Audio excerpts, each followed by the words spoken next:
ಚಿಂತಾಮಣಿಯ ಕೋಲಾರ ರಸ್ತೆಯಲ್ಲಿರುವ ಕುರುಬೂರು ಫಾರಂ ಬಳಿ ಬುಧವಾರ ರಾತ್ರಿ ರಸ್ತೆಯಲ್ಲೇ ಗೋವಿಗೆ ಚಿತ್ರಹಿಂಸೆ ನೀಡಿ ಕೊಲೆ ಮಾಡಿರುವುದು ಹಿಂದೂ ಸಂಘಟನೆಗಳ ಆಕ್ರೋಶಕ್ಕೆ ಕಾರಣವಾಗಿದೆ.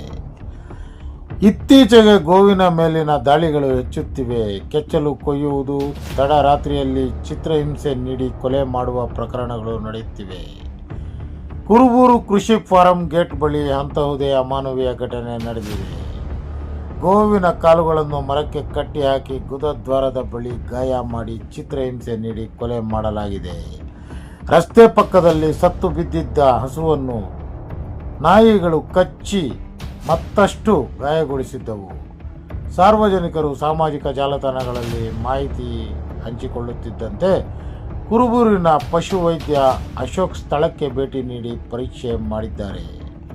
ಗೋವಿಗೆ ಚಿತ್ರಹಿಂಸೆ ನೀಡಿ ಕೊಲೆ ಮಾಡಿರುವುದು ಖಂಡನೀಯ. ಪೊಲೀಸರು ಕೂಡಲೇ ಎಚ್ಚೆತ್ತುಕೊಂಡು ಆರೋಪಿಗಳನ್ನು ಪತ್ತೆ ಮಾಡಿ ಕಠಿಣ ಕಾನೂನು ಕ್ರಮ ಕೈಗೊಳ್ಳಬೇಕು.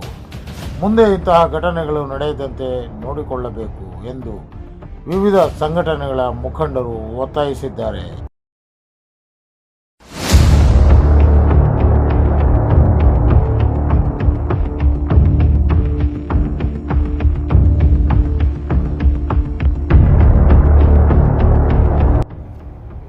ಬೆಳಿಗ್ಗೆ ಯಾರೋ ಸೋಷಿಯಲ್ ಮೀಡಿಯಾದಲ್ಲಿ ನಮ್ಮ ಹಿಂದೂ ಸಂಘಟನೆ ಇದಕ್ಕೆ ಪೋಸ್ಟ್ ಮಾಡ್ತಾರೆ, ಈ ರೀತಿ ಆಗಿದೆ ಅಂತ ಹೇಳ್ಬಿಟ್ಟು. ನಾವು ಬೆಳಿಗ್ಗೆ ಬಂದು ನೋಡ್ತೀವಿ. ಆಗಿರೋದು ರಾತ್ರಿ 8:30 ಯಾರೋ ಮನುಷ್ಯ ಜಾತಿಗಲ್ದಿರೋ ಇರೋ ಯಾರೋ ಕ್ರೂರಿಗಳು ಮೃಗಗಳಾದರೂ ವಾಸಿ, ಅವ್ರಿಗಿಂತ ಹೀನಾಯ ಮನುಷ್ಯತ್ವ ಇರೋರು.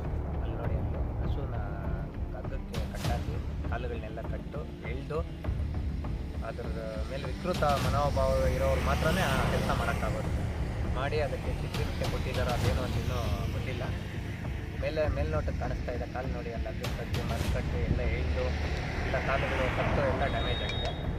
ಅದಕ್ಕೆ ಸೂಕ್ತ ಕ್ರಮ ಕೈಗೊಳ್ಳಬೇಕು ಅಂತ ಹೇಳ್ಬಿಟ್ಟು ನಮ್ಮ ಬೆಳಿಗ್ಗೆ ಬಂದು ಇದನ್ನೆಲ್ಲ ಕಂಪ್ಲೇಂಟ್ 112 ಕಾಲ್ ಮಾಡಿದ್ವಿ. 112 ರಾತ್ರಿ ಕಾಲ್ ಮಾಡಿದ್ರು. ಅದು ಬೆಳಿಗ್ಗೆ ಬಂದು ವೆಟನರಿ ಡಾಕ್ಟ್ರ್ ಬಂದು ಪೋಸ್ಟ್ ಮಾರ್ಟಮ್ ಮಾಡಿ ಅದೇನಾಗಿದೆ ಸತ್ಯಾಂಶನ ಅದನ್ನು ಕಂಡಿಟ್ಟು ಅದಕ್ಕೆ ಸೂಕ್ತ ಕ್ರಮ ಕೈಗೊಳ್ಳಬೇಕು ಅಂತ ಹೇಳ್ಬಿಟ್ಟು ನಮ್ಮಲ್ಲಿ ವಿನಂತಿ ಮಾಡ್ತಾರೆ.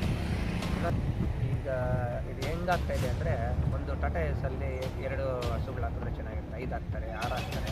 ಟೀಚರ್ ಗಾಡಿಯಲ್ಲಿ 15-20.